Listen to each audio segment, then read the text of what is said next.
Hello everyone, എന്റെ പേര് Noel George. ഞാൻ കേരള റാങ്ക് 877 ആയിരുന്നു. ഇപ്പോ തൃശൂർ ഗവൺമെന്റ് മെഡിക്കൽ കോളേജിൽ ഫസ്റ്റ് ഇയർ വിദ്യാർത്ഥിയാണ്. കഴിഞ്ഞ വർഷം ബ്രില്യന്റ് റിപ്പീറ്റ് ചെയ്തിരുന്നു.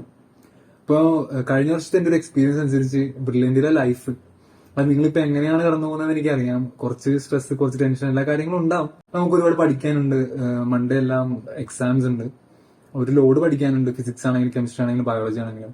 പിന്നെ ബയോളജി ആണെങ്കിൽ കുറച്ച് ഒരു മോസ്റ്റ് എല്ലാവർക്കും തന്നെ ബയോളജി കുറച്ചുകൂടി കംഫർട്ടബിൾ ആയിരിക്കും. പിന്നെ കെമിസ്ട്രി ആണെങ്കിൽ ഒരുപാട് കൺസെപ്റ്റ്സ് പഠിക്കാനുണ്ട്. ഫിസിക്സ് പ്രോബ്ലംസ് സോൾവ് ചെയ്യാനുണ്ട്. അപ്പൊ എനിക്ക് പറഞ്ഞുതരാനുള്ള ഒരു ഇമ്പോർട്ടന്റ് ആയിട്ടുള്ള കാര്യം എന്താണെന്ന് വെച്ച് കഴിഞ്ഞാൽ ബയോളജി NCERT വായിക്കുക, വീണ്ടും വീണ്ടും വായിക്കുക. അത് ഇപ്പോ കുറെ പേര് നിങ്ങൾ പറഞ്ഞിട്ടുണ്ടാവും NCERT സൂപ്പർ ആയിട്ട് പഠിച്ചിരിക്കണം എല്ലാം പറഞ്ഞിട്ടുണ്ടാവും. പക്ഷെ NCERT വായിക്കുന്നത് വെച്ച് കഴിഞ്ഞാൽ ഞാൻ അവിടെ വെച്ച് ചെയ്തിരുന്ന ഒരു കുറച്ച് യൂസ്ഫുൾ ആയിരിക്കും കേട്ടോ. നിങ്ങൾക്ക് അറിയാതിരിക്കും, എന്നാലും എന്നെ ഒരുപാട് ഹെൽപ്പ് ചെയ്ത ട്രിക്ക് ഉണ്ടായിരുന്നു. NCERT വായിക്കുന്ന സമയത്ത് ഫസ്റ്റ് ഒരു ടൈം NCERT നമ്മൾ വായിക്കുക. ബയോളജി കാര്യം പറയുന്നത്, ഫിസിക്സും കെമിസ്ട്രി അല്ല, ബയോളജിയിൽ NCERT വായിക്കുക. വായിച്ചു കഴിഞ്ഞ് ഒരു സെക്കൻഡ് ടൈം ആകുമ്പോൾ അത് വായിക്കുമ്പോൾ ഒരു ഓഡിയോ ബുക്ക് ഉണ്ട്. ബയോളജിയുടെ മിക്ക എല്ലാ ചാപ്റ്റേഴ്സും തന്നെ ഉണ്ടാവുമല്ലേ. അപ്പൊ നിങ്ങൾ അതിന്റെ ഒരു ഓഡിയോ ബുക്ക് വായിക്കുക, അത് കേൾക്കുക. കേട്ടുകൊണ്ട് തന്നെ NCERT മുമ്പിൽ വെച്ചിരുന്ന് വായിക്കുക. അപ്പൊ അത് കേൾക്കലും വായിക്കലും കൂടി ആകുമ്പോൾ 2 വർഷം പഠിക്കുന്ന രീതിയിലാവും. എനിക്ക് അങ്ങനെയായിരുന്നു. വളരെ എഫക്റ്റീവ് ആണ്. എനിക്ക് ശരിക്കും ഉപകാരപ്പെട്ടതാണ്. എന്റെ ഒരുപാട് ടൈം ലാഭിച്ചു. പിന്നെ കുറച്ച് കഴിഞ്ഞ് അത് ഒരു 1x, 1.5, പിന്നെ 2x, 2.5x. പിന്നെ അവസാനം വരുമ്പോൾ നമ്മളൊരു എൻഡ് മോഡൽ എക്സാംസ്, നമ്മുടെ എക്സാമിന്റെ ആ ഒരു തലേ ദിവസത്തെ ടൈമൊക്കെ ആകുമ്പോൾ ഒരു 3x ഇട്ട് നമ്മളൊരു ചാപ്റ്റർ വായിക്കാൻ തുടങ്ങും. ആ 3xലെ ചാപ്റ്റർ വായിക്കുമ്പോൾ എന്ന് വെച്ച് കഴിഞ്ഞാൽ നിങ്ങളൊരു സ്പീഡ് ഓർക്കണം. ആ ഒരു 3xല് നമുക്കൊരു 30 മിനിറ്റ് അല്ലെങ്കിൽ 15 മിനിറ്റ് 20 മിനിറ്റ് ഉള്ള ഒരു ചാപ്റ്റർ ആയിരിക്കാം. ആ 3x ഇട്ട് വായിക്കുമ്പോൾ 10 മിനിറ്റ് 5 മിനിറ്റിൽ 7 മിനിറ്റ് കഴിയുമ്പോൾ കാര്യം തീരും.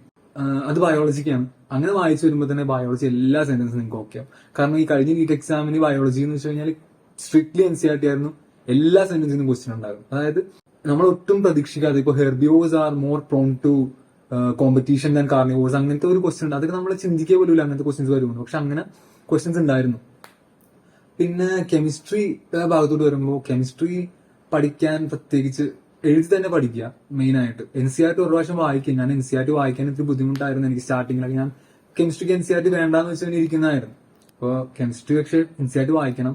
അവസാനം മോഡൽ എക്സാമിന്റെ സമയം ആയി കഴിഞ്ഞപ്പോൾ NCERTയിൽ ആ ഫസ്റ്റ് ബുക്ക് ഉണ്ടല്ലോ കെമിസ്ട്രിയുടെ, ആ ഫസ്റ്റ് ബുക്ക് ഫസ്റ്റ് ബുക്കിന് കുറെ ക്വസ്റ്റ്യൻസ് നമ്മൾ ആദ്യത്തെ ആ ഒരു കെമിക്കൽ ബോണ്ടിങ് ആ ചാപ്റ്ററിന്റെ ഒക്കെ NCERT വായിക്കാതിരുന്നത് കൊണ്ടിട്ട് എനിക്ക് ഒരുപാട് പ്രശ്നങ്ങളുണ്ടാകും. അതിന് ക്വസ്റ്റ്യൻസ് ഡയറക്ട്ലി നീറ്റിന് വന്നപ്പോൾ എനിക്ക് എഴുതാൻ പറ്റില്ല. NCERT വായിക്കുക. പിന്നെ സെക്കൻഡും തേർഡും ഒക്കെ നമ്മൾ എന്തായാലും വായിക്കും. കാരണം ആ 12th ഫസ്റ്റ് ബുക്ക്, പിന്നെ S ബ്ലോക്ക്, P ബ്ലോക്ക്, അതൊക്കെയല്ല നമ്മൾ വായിക്കുന്നത് ഉറപ്പാണ്. എന്തായാലും നിങ്ങൾ വായിക്കും. പക്ഷെ ആ ഫസ്റ്റ് ബുക്ക് എപ്പോഴും കോൺസെൻട്രേറ്റ് ചെയ്യണം. പിന്നെ ഫിസിക്സിന്റെ കാര്യം പറഞ്ഞാൽ ക്വസ്റ്റ്യൻസ് പ്രാക്ടീസ് ചെയ്യുക. ലോഡ് ക്വസ്റ്റ്യൻസ് പ്രാക്ടീസ് ചെയ്യുക. എല്ലാം പ്രാക്ടീസ് ചെയ്യാനുള്ള ക്വസ്റ്റ്യൻസ് ആണ്. ഫിസിക്സ് ഒന്നും ഇമ്പോർട്ടന്റ് ഇല്ലായില്ല, എല്ലാം പഠിക്കണം. ഡ്യുവൽ നേച്ചറിൽ തന്നെ. പക്ഷെ NCERT വായിക്കാൻ ഞാൻ പറയില്ല. അവർ തന്ന നോട്ട്സിൽ തന്നെ മിക്ക കാര്യങ്ങളും ഉണ്ടായിരുന്നു നമുക്ക് സോൾവ് ചെയ്യാൻ പറ്റിയ. പിന്നെ ഫസ്റ്റ് ഫിസിക്കൽ വേൾഡിൽ നിന്നൊക്കെ NCERT വായിക്കുന്നത് നല്ലതായിരിക്കും. എറേഴ്സിന്റെ കാര്യങ്ങളൊക്കെ പഠിക്കണം. ലാസ്റ്റിലോട്ട് വരുമ്പോൾ ഫിസിക്സ് നമുക്ക് ക്വസ്റ്റ്യൻസ് ഫോർമുല ബുക്ക് ഉണ്ടാക്കാൻ മറക്കരുത്. ഫിസിക്സിന് ഫോർമുല ബുക്ക് മസ്റ്റ് ആണ്. എന്തായാലും ഫോർമുല ബുക്ക് ഉണ്ടാക്കുക. മടിയൊക്കെ തോന്നും, പക്ഷെ എന്നാലും ചെയ്യണം. പിന്നെ ലാസ്റ്റ് ആവുമ്പോൾ നമുക്ക് കുറെ ക്വസ്റ്റ്യൻ പേപ്പേഴ്സ് ഇവർ പ്രൊവൈഡ് ചെയ്യും. ആ ക്വസ്റ്റ്യൻ പേപ്പേഴ്സിന്റെ കാര്യം എന്ന് പറഞ്ഞു കഴിഞ്ഞാൽ അത് ഇത്രയും ഇമ്പോർട്ടന്റ് ആണ്. ആ ക്വസ്റ്റ്യൻ പേപ്പേഴ്സ് സോൾവ് ചെയ്തത് കൊണ്ട് മാത്രമാണ് ഞാൻ ഇപ്പൊ നിങ്ങളോട് പറയാൻ വേണ്ടി ഇരിക്കുന്നത്.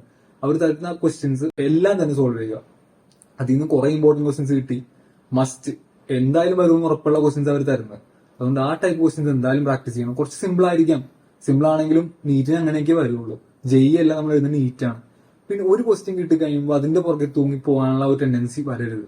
അങ്ങനെ വന്നത് കൊണ്ടിട്ട് കുറെ പ്രശ്നങ്ങൾ ഉണ്ടാവാൻ സാധ്യതയുണ്ട്. കാരണം എനിക്ക് അറിയാവുന്ന കുറെ പേർക്ക് അങ്ങനെ ഒരു ക്വസ്റ്റ്യൻ കിട്ടിക്കഴിഞ്ഞാൽ അതിന്റെ പുറകെ തൂങ്ങി മുഴുവനും കുറെ ടൈം അതിനുവേണ്ടി വേസ്റ്റ് ചെയ്ത് കളഞ്ഞിട്ട് ബാക്കിയുള്ള ക്വസ്റ്റ്യൻ സോൾവ് ചെയ്യാൻ പറ്റാതെ വന്ന അവസ്ഥ ഉണ്ടാവും. അതുകൊണ്ട് നമുക്കൊരു ക്വസ്റ്റ്യൻ കിട്ടിയില്ലെങ്കിൽ അത് മാറ്റി വെക്കുക. അത് അപ്പം തന്നെ ഔട്ട് വയ്ക്കാൻ പോകുന്ന പ്രവണത വേണ്ട. അത് തൽക്കാലത്തേക്ക് നമുക്കത് ഹെൽത്തി അല്ല. ആ സമയത്തിന് കൂടുതൽ ക്വസ്റ്റ്യൻസ് പ്രാക്ടീസ് ചെയ്യാൻ നോക്കാം. ആ ക്വസ്റ്റ്യൻ അവർ പിന്നെ നമുക്ക് ടൈം അളവ് പോയി ചോദിച്ചാൽ പ്രൊഫസറിന്റെ അടുത്ത്. അല്ലാതെ ഒരു ക്വസ്റ്റ്യൻ ഡൗട്ട് വരുമ്പോൾ അപ്പം തന്നെ പോയി സോൾവ് ചെയ്ത് കണ്ടുപിടിക്കണം, അങ്ങനെ ചെയ്യണം എന്നുള്ള ഒരു മെന്റാലിറ്റി വന്നാൽ നമുക്കത് അത്ര ഹെൽത്തി അല്ല. അത് JEEയുടെ സ്റ്റുഡൻസിന് ചിലപ്പോൾ ഹെൽത്തി ആയിരിക്കാം, നമുക്കത് കറക്റ്റ് അല്ല. നമുക്ക് മാക്സിമം എന്തോരം ക്വസ്റ്റ്യൻസിന്റെ നോളജ് കിട്ടുമോ അത് മാക്സിമം നമ്മുടെ CPUയിൽ കയറ്റാൻ നോക്കുക. അത് നമുക്ക് കിട്ടും ബെസ്റ്റ്. പിന്നെ ബ്രില്യന്റിനെ പറ്റി പറയുകയാണെങ്കിൽ എനിക്ക് സത്യം പറഞ്ഞാൽ ഞാൻ ആദ്യത്തെ എക്സാം എഴുതിയപ്പോൾ 12th കഴിഞ്ഞ എക്സാം എഴുതിയപ്പോൾ എനിക്ക് 200 റേഞ്ചിലെ മാർക്ക് ഉണ്ടായിരുന്നുള്ളൂ. പക്ഷെ ബ്രില്യന്റ് വന്നു കഴിഞ്ഞപ്പോഴാണ് എനിക്ക് ആ ഒരു ഹൈക്ക് ശരിക്കും മനസ്സിലായി. 639 ആയിരുന്നു എന്റെ മാർക്ക്. ആ ഒരു ഹൈക്ക് ഒരു മോസ്റ്റ് പ്രോബബ്ലി അതിന്റെ ഏറ്റവും ഒരു ഇമ്പോർട്ടന്റ് ഭാഗം വഹിച്ചത് ബ്രില്യന്റ് തന്നെയാണ്. പിന്നെ നമ്മുടെ ഹാർഡ് വർക്കും എല്ലാ കാര്യങ്ങളും ഉണ്ട് അതിൽ. എന്നാലും പിന്നെ എന്റെ ഹോസ്റ്റലിലാണെങ്കിലും ഞങ്ങളുടെ ഹോസ്റ്റൽ ഓണറും അത്യാവശ്യം സപ്പോർട്ടീവ് ആയിരുന്നു ഈ കാര്യത്തിനൊക്കെ, പഠിക്കാൻ വേണ്ടിയുള്ള കാര്യങ്ങൾക്കും പിന്നെ ഫുഡിന്റെ കാര്യത്തിനൊക്കെ. വിൻസെന്റ് ഏട്ടന് ശരിക്കും ഒരു താങ്ക്സ് ഉണ്ട്. പിന്നെ എന്റെ ക്ലാസ് ടീച്ചർ രോഹിത് സാറ്, പുള്ളിക്കാരനായിരുന്നു ഏറ്റവും വലിയ ഒരു ഇൻസ്പിറേഷൻ.